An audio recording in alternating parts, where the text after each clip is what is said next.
Pertama, tentang road safety management. Bagaimana cara memanage? Ini memang penjurunya Bappenas. Tapi apa yang kerjaan polisi untuk mendukung road safety management?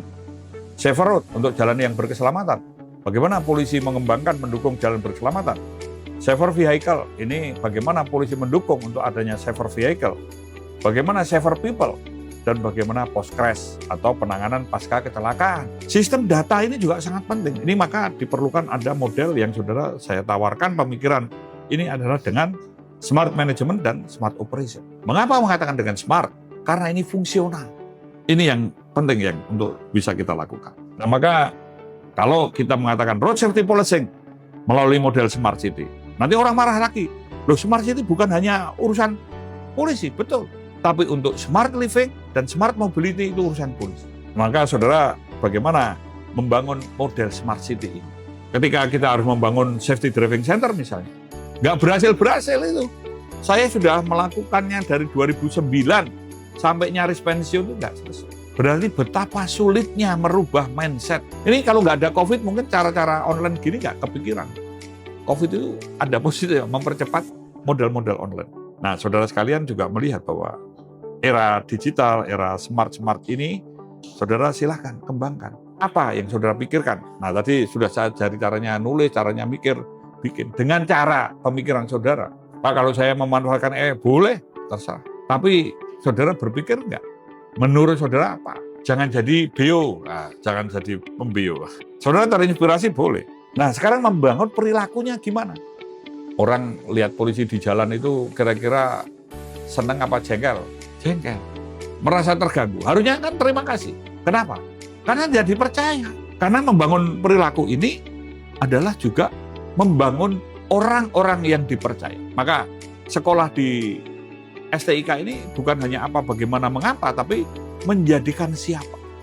Mohon maaf kalau saya kutip kata-kata Jack Ma, mungkin saudara juga pernah baca.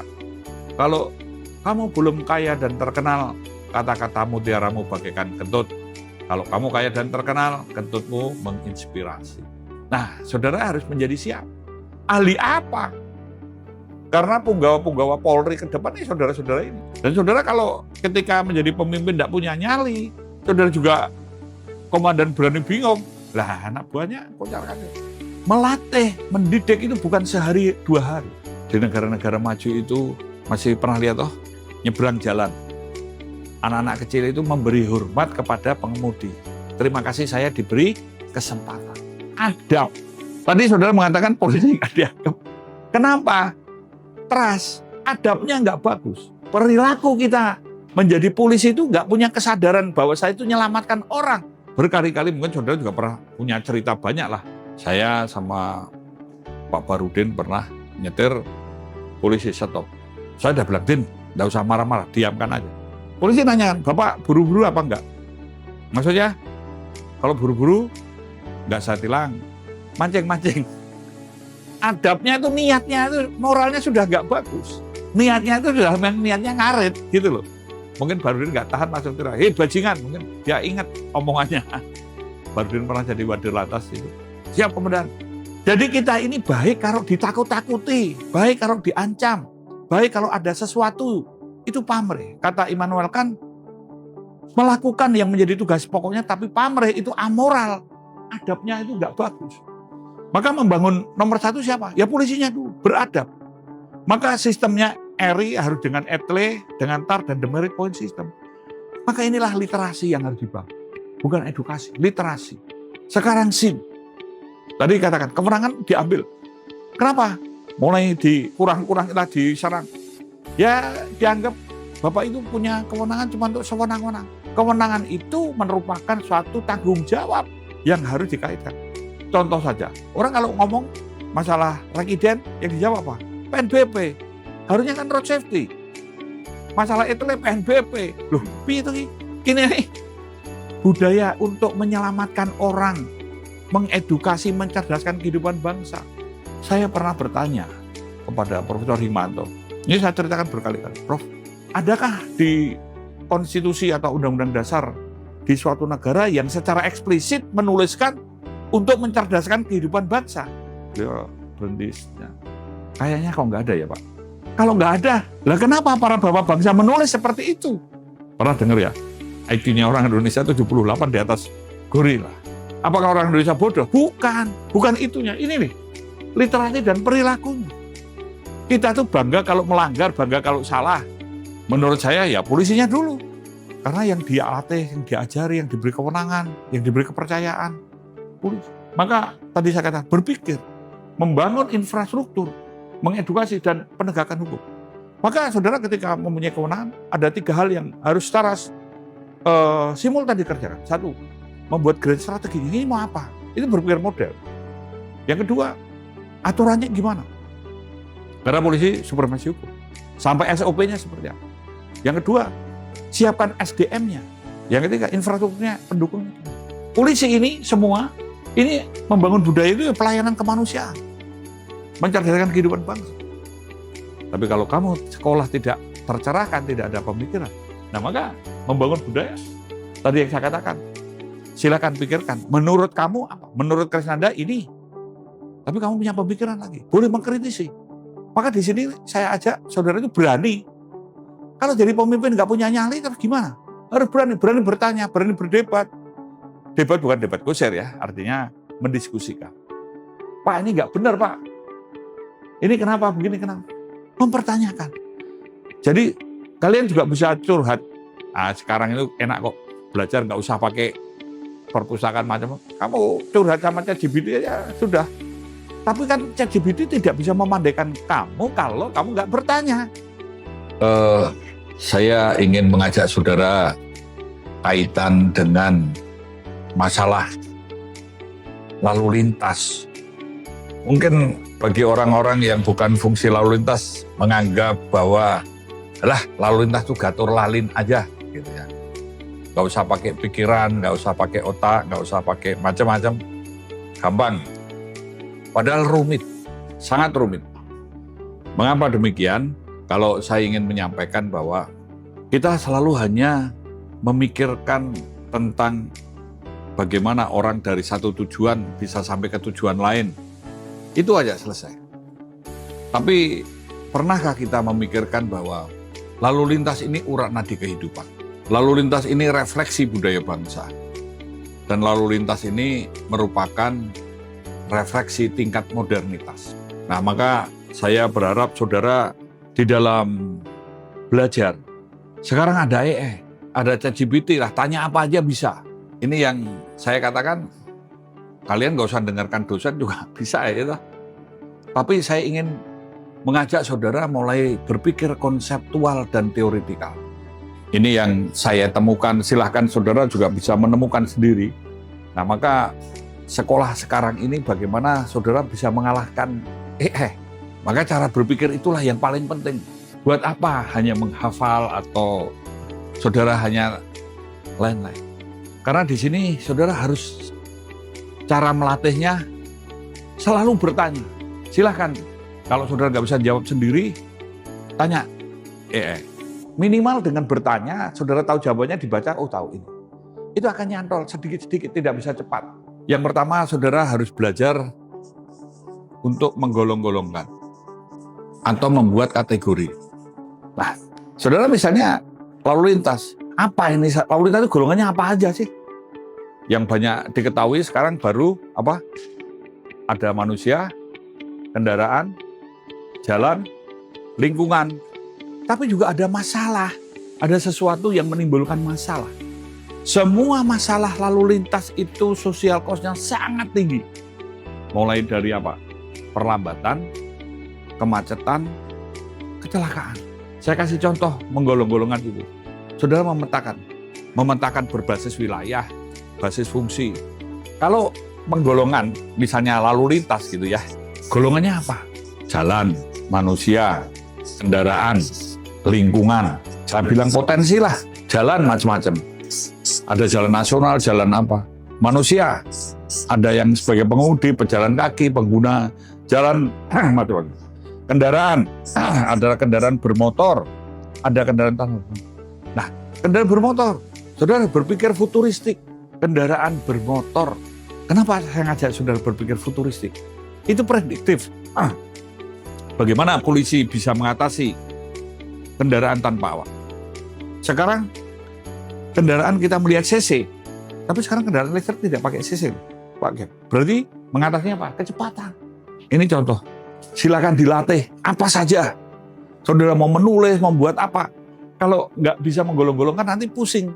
Yang kedua, mulai saudara berpikir secara holistik atau sistemik, lalu lintas. Jadi holistik itu apa, mengapa, bagaimana. Saya kasih contoh. Spidol. Ini bukan hanya alat tulis, tapi ternyata ada mereknya, ada seninya, ada bentuknya, ada teknologinya, ada marketingnya, ada bisnisnya. Ini latihan mengalahkan ChatGPT. Ya walaupun kalah detail, tapi setidaknya saudara bisa mempertanyakan. Jadi salah satu sikap skeptis inilah untuk mengalahkan dari mesin. AI itu alat. Yang keempat, berpikir model. 1, 2, 3 ini modelnya apa? Mulai berpikir mengabstraksikan, ini apa? Jadi semua itu dari sini ke sini. Dan satu lagi, kita selalu menjadi pengecer teori. Kata si A, kata si B, kata kamu apa? Belajar membuat konsep. Saudara sudah membaca dari ChatGPT macam-macam misalnya. Menurut saya apa? Latih itu membuat. Sehingga saudara dari sini ke sini nih, 1, 2, 3, 4.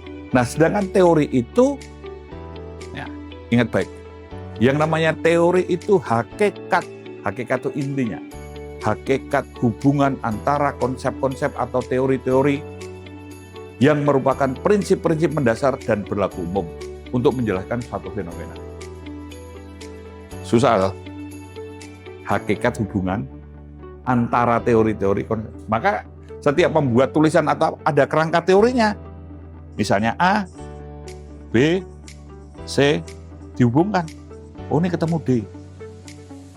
Kecerdasan itu bukan karena pengetahuan, tapi imajinasi. Ini yang mungkin cara ChatGPT berkembang ya juga sama seperti ini. Nah, kalau saudara juga tidak melihat ini sama ini jadi apa? Hari ini misalnya ada lalu lintas macam-macam.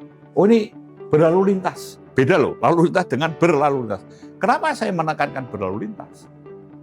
Kenapa ada unsur budaya? Kenapa harus tertib? Nah, satu lagi, yang keenam, saudara paham dengan berbagai pendekatan. Cara pandang, bagaimana dari pandang polisi misalnya, pandang masyarakat. Ini, maka dalam ilmu sosial, jelaskan dalam satu kalimat. Apa itu polisi? Apa itu pemolisian? Apa itu namanya polisi lalu lintas? Apa itu namanya polisi punya kewenangan? Termasuk nanti membuat aturan, buat undang-undang ini. Undang-undang itu isinya ya prinsip-prinsip mendasar dan berlaku umum. Tidak menjelaskan secara detail. Baik. Jadi hari ini saya ingin mengajak saudara membangun budaya tertib berlalu lintas. Harus aman, harus selamat, harus juga lancar. Saudara melihat bahwa Bill Clinton itu mengatakan, kalau mau melihat suatu negara kualitasnya, lihat aja perilakunya dalam berlalu lintas. Nah, tentu aman, selamat, tertib, dan lancar itu bukan turun dari langit. Kita harus mengendalikan manusia. Orang untuk bisa bertahan hidup, tumbuh, dan berkembang itu harus ada produktivitas. Nah, produktivitas dihasilkan dari aktivitas. Aktivitas itu salah satunya melalui lalu lintas. Ini yang dikatakan urat nadi kehidupan. Nah, kalau aman, kalau nggak aman, kalau nggak lancar, ya kan terganggu. Sosial cost-nya mahal sekali. Nah, kedua, kalau saya, ini sebenarnya kategori-kategori ya. Melihat lalu lintas, itu perlu ada infrastrukturnya. Masih ingat ya, konsep N dan K, crime. N dan K, pelanggaran. Kita nggak bisa, membongkar kepala orang niatnya kamu tuh apa, nggak tahu. Tapi kesempatan inilah yang harus diminimalisir. Nah, maka kesempatan inilah perlu infrastruktur, sistem online. Maka dalam penegakan hukum supaya dipatuhi, kenapa? Apa kata Sun Tzu? Orang itu kalau nggak ditunjukkan peti matinya, nggak akan manut. Lah saudara jadi polisi, kalau nggak menunjukkan ini kuncinya, ya. Kalau melanggar cuma ditilang, alah bayar. Tapi dengan etle itu tidak bisa berjalan kalau tidak ada ERI, Electronic Registration Identification, karena data. Yang kedua, harus didukung ANPR, Automatic Number Plate Recognition. Dan ada Traffic Attitude Record, catatan perilaku berlalu lintas. Pelanggaran ringan kena poin 1 misalnya. Pelanggaran sedang berdampak kemacetan kena poin 3. Pelanggaran berat berdampak kecelakaan kena poin 5. Nah sehingga ada ERI, ada ETLE, ada ANPR, ada Traffic Attitude Record, dan satu lagi ada Demerit Point System untuk sistem perpanjangan SIM. Perpanjangan SIM tanpa uji. Karena dia tidak pernah melanggar, tidak pernah terlibat kecelakaan. Kalaupun melanggar, poinnya di bawah 12. Yang kedua, uji ulang. Karena kecelakaan, pernah terlibat kecelakaan. Pernah juga melakukan pelanggaran lebih dari 12 poin. Cabut sementara dengan keputusan pengadilan.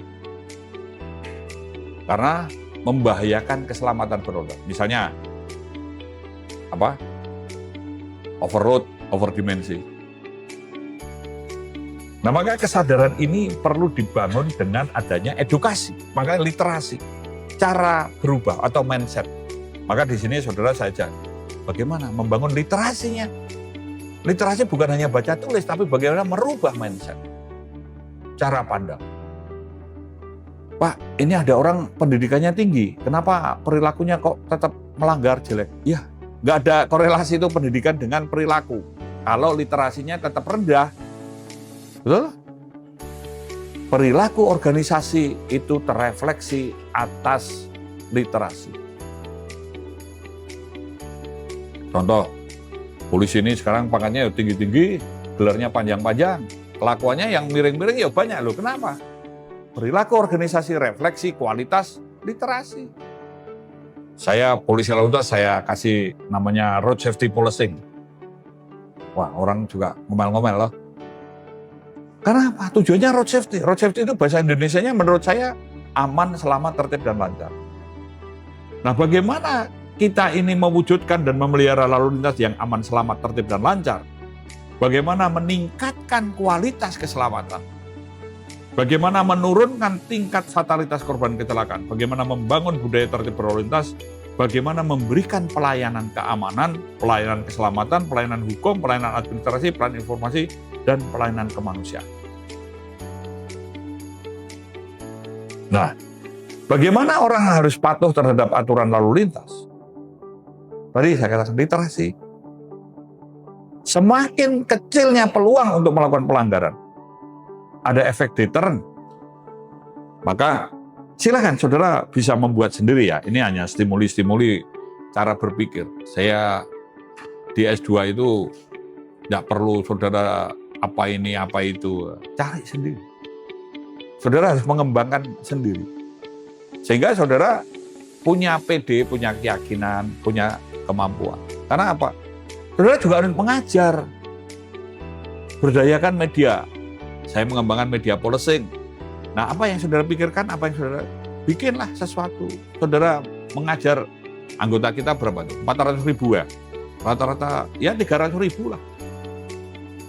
Saya tidak mengajak saudara mengajari yang pangkat tinggi-tinggi, nggak usah. Ajarlah ke mulai Pama sampai Bintara, Tamtam. Karena mereka perlu nutrisi ini, stimuli-stimuli untuk berpikir. Yang paling parah menurut saya, ketika literasinya rendah, cara pandangnya yang keliru. Ada suatu ketika polisi Indonesia datang ke polisi negara A, katakan. Dia profesional, dia melayani, dia ramah. Dipuji-puji sama polisi Indonesia. Anda kok baik, Anda kok ramah. Polisi negara A itu bingung. Saya nggak baik kok. Saya biasa aja, ini pekerjaan saya. Suatu ketika polisi negara A ini datang ke Indonesia. Wah, lihat polisi Indonesia jadi koordinator pungli, meras, kasar. Dia kasih komentar, Anda kok jahat? Polisi Indonesia juga bingung, saya nggak jahat kok, biasa aja, ini kerjaan saya. Cara pandang. Nah sama ketika saudara S2, alah yang penting lulus punya gelar MIK, nanti temennya gilirannya sekolah-sekolah, nanti kesempatan ngarit lagi. Bukan itu. Justru saudara sekolah ini tercerahkan atau tidak? Bisa menunjukkan keutamaannya enggak? Jangan sampai ini lulusan MIK ini malah jadi penjahat-penjahat lebih kejam dari yang tidak sekolah MIK, kan gimana?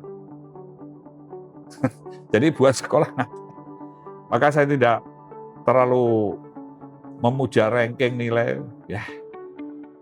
Nah, maka kalau saudara seluruh dunia itu PBB melihat pada road safety. Indonesia pernah dinilai terjelek se-Asia Pasifik, sejajar dengan Laos, Kamboja. Ya mungkin kalau saudara dibandingkan Malaysia, Singapura kalah biasalah. Tapi kalau di bawah Laos sama, kan pasti dongkol. Ya toh? Ini negara habis perang, kenapa kita nih kok sejajar?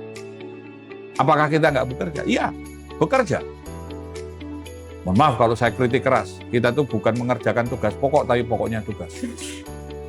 Itulah literasi itu supaya saudara tidak pokoknya tugas.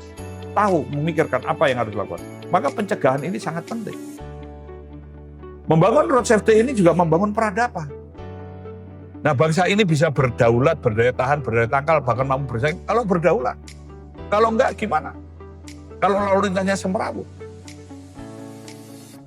Kalau lalu lintasnya awur-awuran gitu, ya hancur. Nah, saudara tahu nggak? Korban kecelakaan di Indonesia itu yang meninggal setiap hari. Antara 60 sampai 90 orang yang meninggal, yang cacat, yang luka ringan, yang kerugian waktu, kerugian material. Ini pemiskinan. Saya dulu jadi kasat lantas di Batang. Kalau ada korban kecelakaan meninggal lebih dari 2 paparan di Polda. Waduh, dimaki-maki sama di Rantas. Waktu itu kita dongkol juga. Tapi kata-kata Pak Ansarum waktu itu, kalau kamu kerja, ini orang tidak mati. Ya, saya pikir-pikir betul Bapak itu menyampaikan. Nah kalau polisinya mikir, itu menyelamatkan banyak orang. Ini kan ladang amal. Nggak usah pakai pemuliaan, ya ini sangat mulia menurut saya. Karena saudara memberikan pelayanan keamanan, keselamatan, hukum, administrasi, informasi, dan kemanusiaan.